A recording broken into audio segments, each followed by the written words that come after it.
Well, it's really about perspective. And first of all, the person, you the listener, whoever we want to talk to here, the person has to want to change perspectives. I'm great for saying, and I know you know this is true too, you can't make somebody change. You can't say, okay, now you have to become abundant and you have to look this way.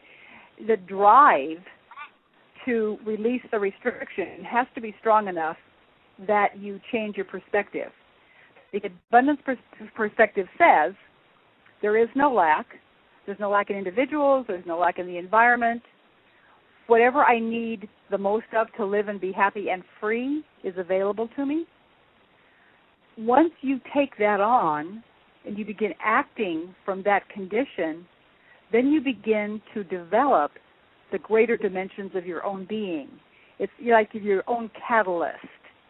And the wisdom that is your higher self, that knows that there is nothing but abundance, begins to flow, and you begin to think that way and see life that way. So you have to shift your priorities so that you're placing your highest value upon your own internal reality, the voice of your heart, rather than placing it out there, well, my mother wanted me to be this, and I'm that, and I'm doing this job, and it's always pointing at somebody else, rather than looking inside, because the abundance lives inside of you. Then you move yourself out of survival mode. Then it isn't surviving anymore, it's thriving. And you really know freedom. And you get a chance to do the things you deeply love. You get a chance to really create a life for yourself that is more than just some meager existence. And you realize and honor the truth of all that you are. When you do that, everyone around you, because we're all mirrors for each other, begin to see their reflection in you, and they also begin to feel more abundant. And that's one of the greatest blessings of it. Because it can be, pretty demanding to change your perspective and say, okay, I'm not going to think this way anymore. But what it is releasing the attachment to your beliefs and how those beliefs create feelings about limitations in life. So what you want to do is to look at and acknowledge the attachments you have to your beliefs so that you can learn from them, and then realize that those beliefs were given to you by your people, your parents, your peer group, your social structure, your religion, your governments, and that they're not really you. That you are aware, you're whole, you're free. And the only way you're really going to be able to do this is if you take time to sit down every day and be still and listen inside so you can really hear what's true for you versus reciting some list of beliefs that somebody told you is real. I mean, I talk to so many people every day, and depending upon the conversation and whether it feels appropriate, I like to challenge a lot of beliefs because people will talk about things as though they're all givens. Like I talked to a lady last night who was just talking nonstop, and she was going on about all of these beliefs she has, not realizing that everything that she was saying to me, I could hear it, and I could hear it in her. Not one of those things that she believed was true.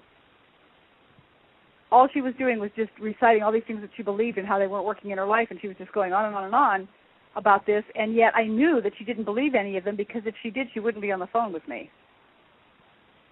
They would be fulfilling this hole that she feels that she has inside of her.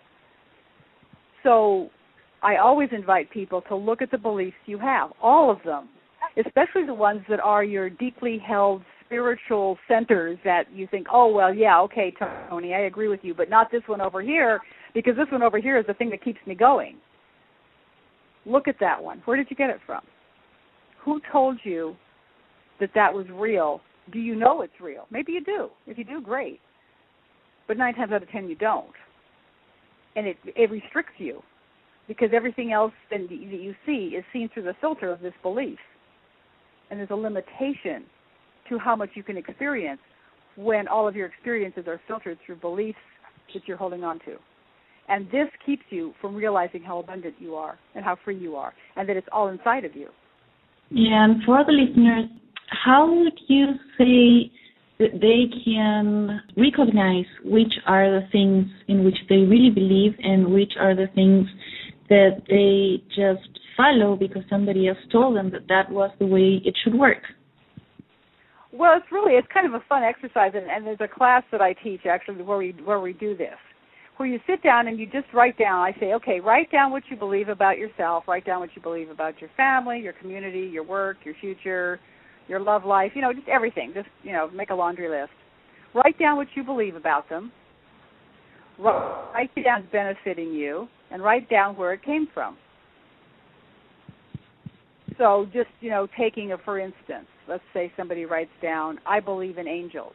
Okay, why? Well, because I was raised as a Catholic and there's angels in the church. And then you just start following it back, and you realize that all of it is basically somebody's word that you're taking for granted that it's true. Have you ever seen an angel? Has an angel interacted with you? Have you talked to them? Are they real in your life? Some people might say yes. Great. But most people would say, well, no, I've seen pictures of them, and, that's what my priest told me, or, whatever. And just using this as an example, you can take anything. There's this great example that I heard about on the Internet not too long ago, and I just laughed so hard. It was perfect. There was a story about, and I might have told you this, but probably not all the listeners. I can't remember if I did or not. There was a story about this man, and he was talking to his wife because they were going to have this dinner party. All of their family was coming for dinner, and he said he wanted to help her cook. And she said, well, what do you want to do? And he said, I want to cook the ham. And she said, well, you can't cook the ham because you don't know how to do it right. And he goes, well, how hard could it be? You take the ham, you put it in a pan, and you put it in the oven. So she goes, no. You have to cut off the ends. And he goes, why? And she said, because that's how everybody cooks ham. So he cut off the ends, and he put it in the oven, and he cooked the ham. And so dinner time comes, and everybody is there. The whole family is there, including her mother and her mother's mother, who was still alive. So the husband says to his wife's mother, I need to ask you a question. Why does my wife believe that you have to cook ham by cutting off the ends first? I don't understand that. Did you teach her that? And she goes, yes, I did. And he said, why? And she looks at her mother, the great-great-grandma, and she goes, well, she taught me that. And great-great-grandmother goes, I didn't teach you that. You were just watching me. I didn't have a pan big enough for the ham, so I had to cut off the ends. And so that was the reason that great-great-grandmother cooked the ham that way. She cut off the ends of the ham to fit in the pan, but because her daughter saw that happen, she thought that's the way. She told her daughter, and on it goes. And that is what so many of our beliefs are like. One person tells another person, and pretty soon it's a fact. And that doesn't mean that it is. So it's kind of fun to sit down and make a laundry list of the things that you believe are true and see where they came from.